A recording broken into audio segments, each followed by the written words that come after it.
네, 오늘은 특허에 대해서 또 얘기를 하려고 하는데 특허 분쟁 케이스를 좀 알아보려고 해요. 보신 대표님들은 특허 하나 있으면 이제 우리 기술은 안전하다라고 생각하실 것 같은데 현실이 정반대일 수 있다고 말씀을 주셨어요. 네, 딱 말씀하신 대로 스타트업 대표님들 특히 초기 단계일수록 특허 한두 건 확보했다. 우리 기술 완전히 이제 보호되었다. 나는 이걸로 어떤 사업을 하는 데 있어서 전혀 문제가 없다라고 생각하시는 분들이 꽤 많죠. 근데 실제로는 그것만으로 좀 위험하고 어떻게 보면 분쟁을 전쟁터라고 표현한다면 전쟁터로 나갈 수 있는 입장권 정도로 생각하시면 될 것 같아요. 특허가 없으면 전쟁터를 나갈 수 자체가 없는 거고 특허가 있다라는 건 전쟁터로 갈 수 있는 입장권을 확보하고 있다 정도고, 그게 이제 상대가 대기업일수록 그 특허에 대해서 조금 더 신경을 쓰셔야 되고, 대기업들로부터의 어떤 공격을 충분히 방어할 수 있는 어떤 전략들을 잘 짜야지만 우리 기술을 보호받을 수 있다라고 생각하시면 될 것 같습니다.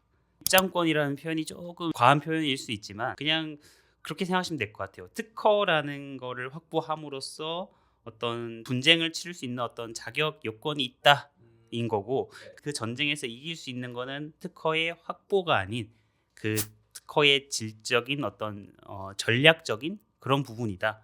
그래서 특허만 있다고 무조건 우리가 분쟁에서 이긴다라고 보시면 안 될 것 같아요. 보통 분쟁이라는 게 생기게 되면 반대로 무조건 들어오는 게 특허에 대한 무효 심판이거든요. 그 특허가 무효가 되지 않도록 하는 게 사실 가장 중요한 거고, 그러기 위해서는 그 전부터 강한 특허를 확보하는 게 더 중요하다고 생각합니다. 그러면 아까 대기업이랑 그다음에 스타트업들의 분쟁이 있을 수 있다고 하는데 이제 스타트업 대표님들이 많이 더 보실 거니까 네. 어떻게 했을 때 대응할 수 있고 아니면 어떤 실패 사례들이 있는지를 알아보고 그런 것들을 좀 살펴보겠습니다. 네. 최근에 엄청 나름 큰 사건이 있었어요. 네, 그 사건에서는 이제 바이오 스타트업이었고 상대방은 이제 대기업이었죠. 투자 단계에서 이제 서로 이야기가 됐던 거죠. 그러면서 어쩔 수 없이 우리의 어떤 기술들을 보여주게 되고, 근데 결국 투자가 일어나지 않았어요. 투자가 일어나지 않고 대기업은 그 아이디어를 얻어가지고 유사 사업을 진행해 버린 거죠. 어떤 기술 탈취 뭐 이렇게 됐을 수도 있는 어떤 그런 상황에서 이 스타트업이었고 아주 영세했기 때문에 뭐 특허가 있긴 했지만 그렇게 뭐 제대로 된 권리를 확보한 것도 아니고 아직까지 유명해진 단계도 아니었기 때문에 뭔가 할 수 있는 상황이 없었는데, 여기서 중요한 건 이분들은 좀 새로운 전략을 짜는 거죠. 그게 어떤 전략이에요? 어떤 전장을 바꿨습니다. 네. 뭐 특허 소송 가봐야 우리의 승산이 없다라고 판단을 하셨던 것 같아요. 그래서 언론 플레이를 좀 했습니다. 네. 언론 플레이요? 네. 네. 우리의 기술을 탈취당했어. 그러면서 엄청난 많은 정보들을 노출하기 시작했죠. 네. 근데 여기서 중요한 것은 이분들이 준비를 잘했어요. 그 대기업과의 만나는 미팅이나 이런 거에서 항상 기록하고 NDA 정리하고, 그러니까 이런 증거들을 많이 확보를 해놨기 때문에 이걸 가지고 이제 언론 플레이를 하니까 대기업 입장에서는 브랜드 이미지가 있잖아요. 네. 그렇죠. 대기업들은 시간 끌고 하면 이길 수 있어요. 무조건 아니지만 장기적으로 봤을 땐 대기업이 유리한 싸움으로 갈 수 있지만 브랜드 이미지에서 많은 타격을 받을 수가 있는 거죠. 스타트업 입장에서는 많은 사람들에게 알리고 언론 플레이하고 확보된 증거들을 공개를 함으로써 대기업이 스스로 이제 접어버리는 어떤 새로운 전장을 바꾸는 그런 전략을 좀 취했던 것 같아요. 그래서 한 몇 년 안 된 사례인데 저희 변리사들한테도 좀 회자된 사건이고 대표님을 아주 우러러 보게 되는 저런 전략이 있구나라는 거, 새로운 어떤 또 패러다임을 제시해준 사건이었던 것 같아요. 그래서 이거는 기억하면 좋으실 게 뭐 특허의 확보, 질적으로 좋은 특허를 확보하라. 그리고 그 특허의 무효 가능성을 대비해서 많은 특허들을 확보하고 포트폴리오를 잘 짜라. 이건 모든 사람들이 할 수 있는 이야기거든요. 모든 변리사들이 다 같은 이야기를 하는 거고 제일 중요한 근본적인 내용이긴 합니다. 하지만은 자본력이 좀 부족한 그런 스타트업 입장에서는 누구를 만날 때 어떤 사업 영역에서 사업 미팅을 하거나 이럴 때 그 증거를 잘 확보하는 거. 네. 항상 기록하고 NDA 쓰고 계속 그 증거들을 확보해 놓고 그것을 잘 활용한다면 생각보다 우리의 기술을 많이 보호할 수 있다라는 어떤 그런 메시지를 주는 사건이라고 볼 수 있을 것 같아요. 네. 진짜 다윗과 골리앗의 싸움에서 그렇죠. 네. 전략만으로 승리한 맞습니다. 사례네요. 그런 말들도 있잖아요. 뭐 법은 느리지만 시장은 빠르다. 그렇죠. 이 결국 빠른 시장에 편승하는 그런 전략이라고 보시면 될 것 같아요. 법만 기다리면은 시간에서 결국 밀리는 건 스타트업이니까 좀 시장을 이용하는 그런 전략들을 잘 짜는 것도 좋은 것 같습니다. 정말 그 대기업이 피하고 싶은 부분을 정확하게 타겟해서 한 전략으로 보여지네요. 국내 스타트업이었고 이제 반도체 장비 업체였어요. 그리고 독자적인 어떤 기술력을 가지고 이제 해외 시장으로 진출하려는 딱 그 시기에 해외 시장에 나갔더니 이제 해외에서 반도체 대기업이 소송을 건 거예요. 스타트업에게 우리 기술을 침해했어라고 소송을 걸었고, 아까도 말씀드렸지만 특허 소송이 들어왔으면은 우리가 할 수 있는 방법은 그 특허를 무효시키는 거예요. 결과적으로는 특허가 무효가 됐어요. 소송의 기본이 됐던 특허를 무효화시켰으니까 아주 이긴 싸움이죠. 결국 이겼는데 문제는 그 싸움이 한 4년 이상 걸렸다는 거죠. 4년이요? 네. 그게 현실이죠. 사실은 소송이라는 게 뭐 단기간에 끝나는 거 없잖아요. 뭐 최소 2, 3년, 많게는 뭐 4, 5년, 10년까지도 갈 수 있는 싸움이고, 그게 이제 스타트업 입장에서는 아주 부담이 되는 거죠. 대기업들은 사실 그거를 전략으로 가지고 올 수도 있어요. 시간을 끄는 전략이라고 할 수도 있는 거고, 대기업 입장에서는 내가 불리한 싸움이라도 사실 자본력에서 차이가 나다 보니까 시간을 끌면서 다른 소송도 걸고 뭐 심판도 걸고, 그뿐만이 아니라 이제 그 4년, 5년간의 시간 동안 그 스타트업은 리스크를 안고 있는 거잖아요. 그럼 추가 투자나 사업에 있어서 이제 계속 뭔가 안 좋은 흐름으로 가게 되는 거죠. 뭐 투자를 받으려고 해도 누가 투자하겠어요? 지금 이미 대기업과 소송을 하고 있는 상황에서. 그래서 이게 이긴 게 아닌 뭐 좀 그런 상황들이 많이 있습니다, 생각보다. 그래서 제가 여기서 말씀드릴 수 있는 거는 특허 소송은 되도록 피해라. 네, 특허 소송은 시간 싸움이기 때문에 시간을 축소하는 전략을 가질지언정 되도록 피하는 게 좋습니다. 스타트업은. 네, 우리가 무조건 이길 수 있는 싸움이야라고 하더라도 싸우는 게 결코 좋은 결과를 가져올 수는 없다라고 말씀드릴 수 있습니다. 그러니까 결국은 체력전으로 갔을 때는 판정승으로 이기더라도 그 다음 싸움에서 이 없을 수 있다는 말씀이신 거죠. 네, 맞습니다. 그러다 보니 스타트업은 이겼다, 졌다 이런 문제보다는 버티냐가 중요한 건데, 버틸 수 있는 여력이 있다면야 뭐 상관없죠. 우리가 그 소송을 버티기 위해서 투자를 받았다라고 하면 말릴 수는 없지만 그래도 그런 경우보다는 일단은 사업의 확장, 그다음에 매출 상승 이런 게 더 먼저니까 조금 되도록 피하는 게 좋지 않을까라고 생각이 듭니다. 예. 그러면 최대한 뭐 소송을 피해야 한다고 말씀 주셨는데 피하는 방법이 있어요? 소송을 피하는 방법은 뭐 무조건 우리가 졌어 미안 뭐 이런 건 아니고 예, 어떤 침해 소송, 본안 소송이라고 봤을 때 그 전 단계에서 뭐 가처분 단계나 여기서 이제 마무리되는 게 사실 제일 좋죠. 가처분 단계에서 협의로 끝나는 방법, 그게 가장 이상적인 방법이라고도 볼 수 있을 것 같아요. 뭐 한 가지 또 사례가 이거 국내 어떤 스타트업과 대기업 간의 분쟁이었는데, 이 사례를 보면서 좀 하나를 느끼면 좋을 것 같아요. 이제 국내 스타트업은 골프장에 이제 IT 솔루션을 좀 제공하는 기업이었고, 대기업은 뭐 누구나 아시는 일단 그쪽 골프장 쪽에서 스크린 골프도 하고 하는 이쪽 대기업이었어요. 스타트업은 이제 그 대기업이 우리의 사업 영역을 침해했다라고 주장하고 있었는데, 여기서가 문제가 됐던 거는 이분들은 특허가 없었어요. 부정경쟁 방지법이라는 게 있거든요.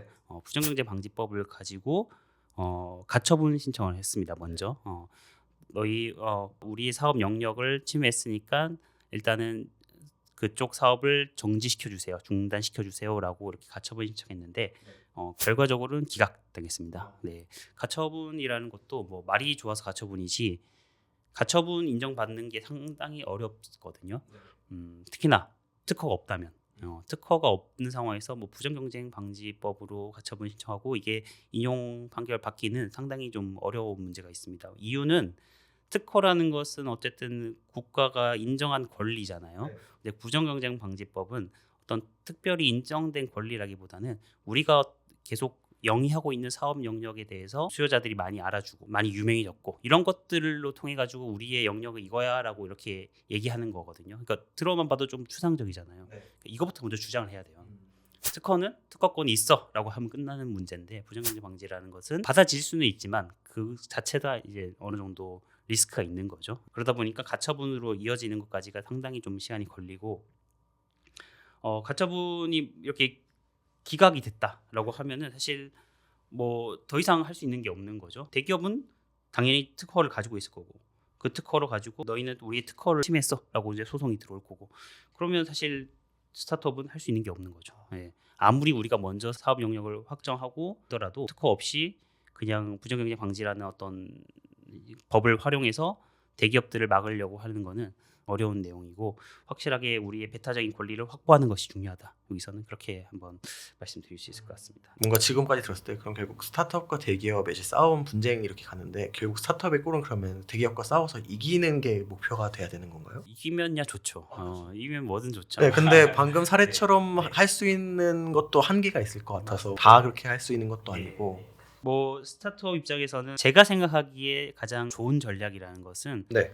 그 싸움을 통해서 우리가 얻어야 되는 게 확실해야 된다는 거고 가장 이상적일 수도 있다고 말씀드리는 부분은 이제 특허 분쟁을 통해 가지고 파트너십을 체결하는 내용이거든요.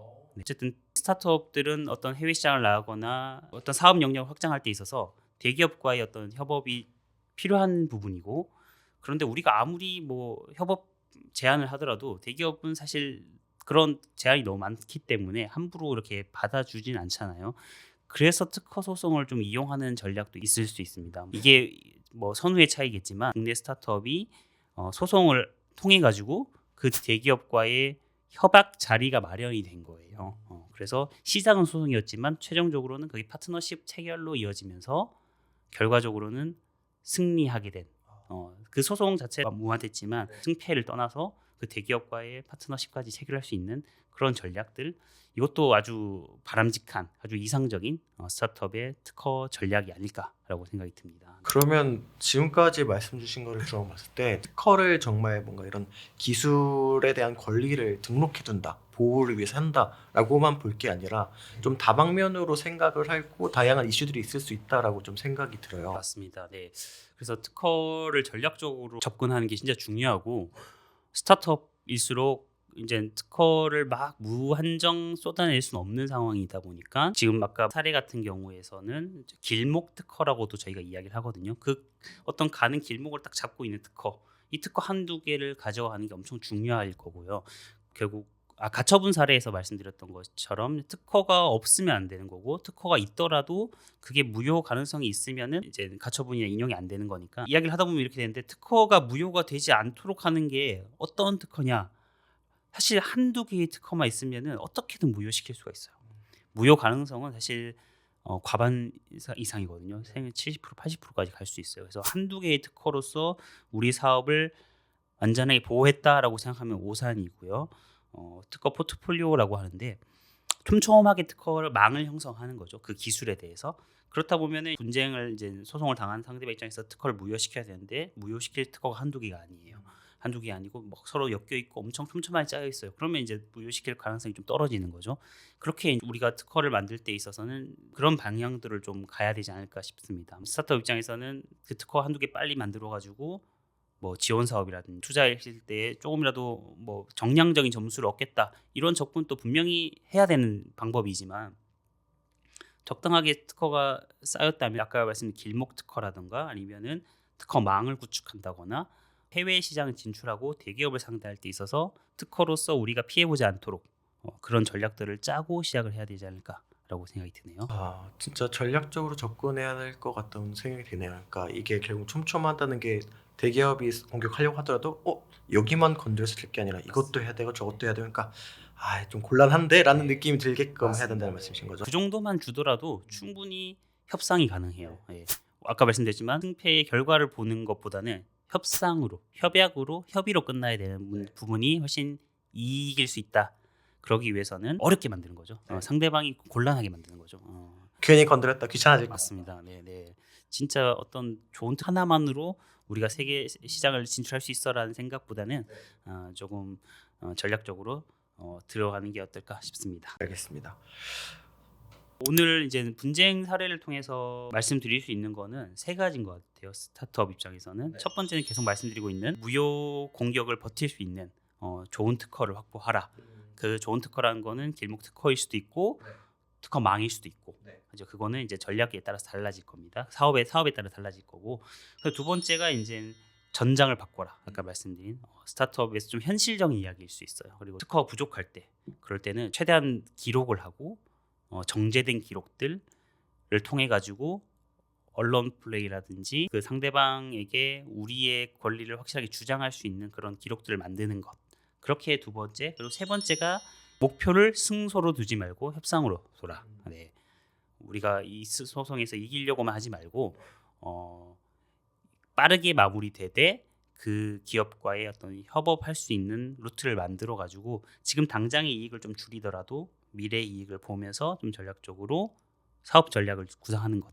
이 세 가지가 이 소송 사례를 통해서 배울 수 있는 스타트업의 전략이 아닐까라고 싶습니다. 그 특허에 대해서 전략적으로 접근해야 된다는 게 전체적으로 저는 받은 인상이었는데 이 부분에서 또 이후에 다룰 수 있으면은 좋을 것 같습니다. 네, 그럼 오늘 영상은 여기까지 하겠습니다. 그러면 저희는 다음 영상에서 생존해서 돌아오겠습니다. 안녕.